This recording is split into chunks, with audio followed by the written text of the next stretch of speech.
આપણા દ્વારા પધરાવેલા તરછોડાયેલા આપણા દેવી દેવતાઓ ભગવાનો આવી રીતે નિરાધાર અને નિસહાય પડ્યા હોય છે।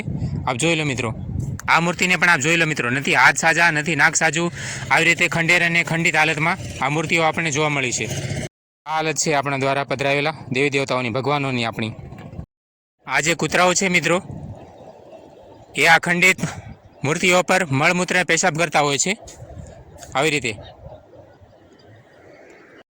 તો આને શ્રદ્ધા ભક્તિ કહેવાય છે મિત્રો, કે 10 દિવસ માટે થોડા દિવસો માટે આપણે ખૂબ ધામધૂમપૂર્વક દેવી દેવતાઓને આપણા ઘરે લાવીએ છીએ, એમની પૂજા અર્ચના કરીએ છીએ, મોંઘા ધૂપ દીપ અને પ્રસાદ ચડાવીએ છીએ, અને અંતે એને આપણે પાણીમાં પધરાવીને રખડતા અને નિરાધાર કરીએ છીએ, નિસહાય કરીએ છીએ, અને એમની આવી દુર્દશા થતી હોય છે।